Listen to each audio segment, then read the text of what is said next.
Hi friends, this is Sumita Pandey. आज का विषय है अट नहीं रही है। सूर्यकांत त्रिपाठी निराला द्वारा लिखित यह कविता है।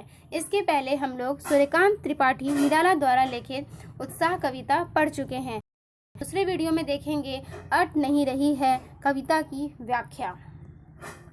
अट नहीं रही है आभा फागुन की तन सट नहीं रही है। सबसे पहले आपको मैं कविता की व्याख्या करने से पहले इस विषय में बताऊंगी कि इस कविता में क्या कहा जा रहा है। तो इस कविता में अट नहीं रही कविता में फागुन को लेकर के व्याख्या किया गया है कि फागुन का महीना अन्य महीनों से अलग है, क्योंकि यह एक हिंदी महीना, जो हिंदी का जो कैलेंडर होता है उस हिंदी के कैलेंडर के अकॉर्डिंग जो फागुन का मंथ है, फागुन का महीना है, ये महीना फरवरी और मार्च के बीच में आते हैं। इसे कहा जाता है फागुन, स्प्रिंग सीजन।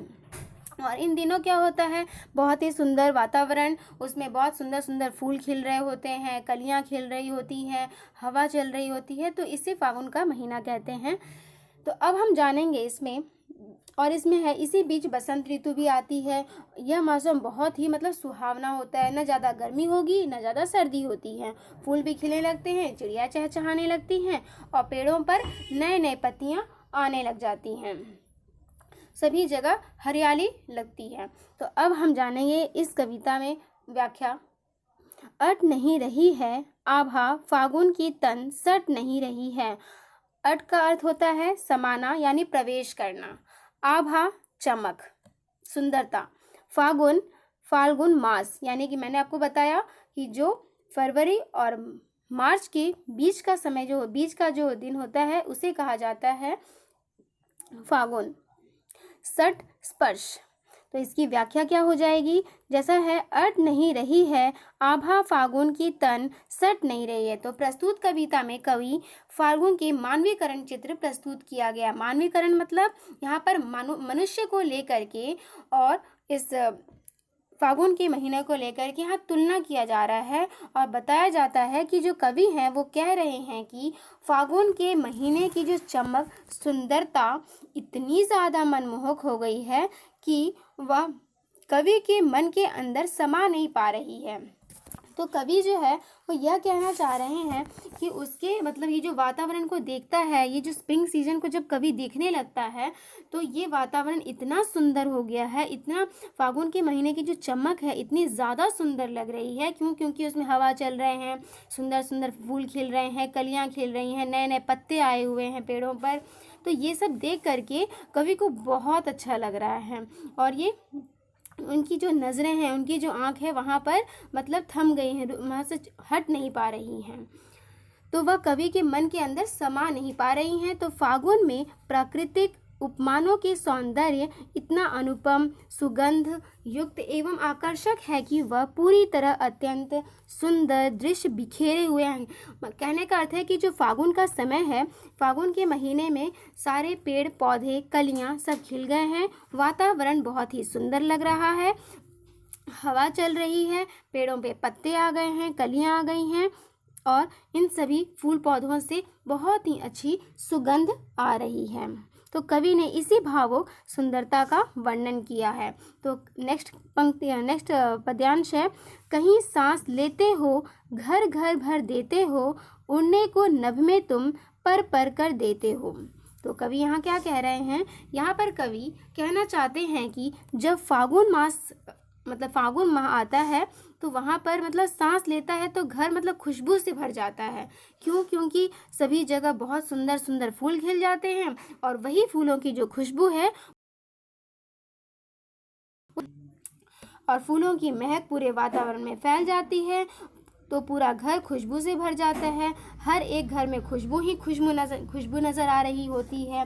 फिर क्या लिखा है, पर पर कर देते हो, आँख हटाता हूँ तो हट नहीं रही है। तो कवि क्या कहते हैं, कवि कहते हैं कि कवि इस सुंदरता की प्रकृति की सुंदरता को देख करके इतना खुश हो जाता है। कवि बहुत खुश हो जाता है जब कवि देखता है कि ये प्रकृति कितनी सुंदर लग रही है, चारों तरफ हरियाली है, पेड़ पौधे खिल रहे हैं, नए नए कोंपले आए हुए हैं, पत्ते हैं।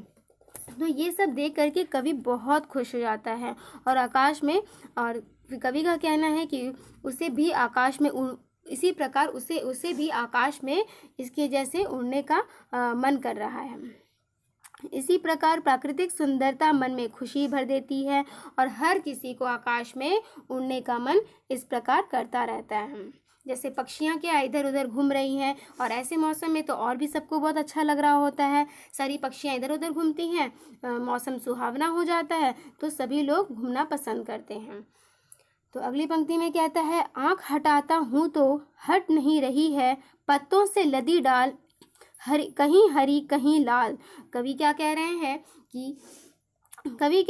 कि इस प्राकृतिक दृश्य आँख हटाता हूँ तो हट नहीं रही है। तो कवि जो है वो कह रहे हैं कि इस प्राकृतिक दृश्य से, सुंदरता से आँख हटाने की वो कोशिश करता है।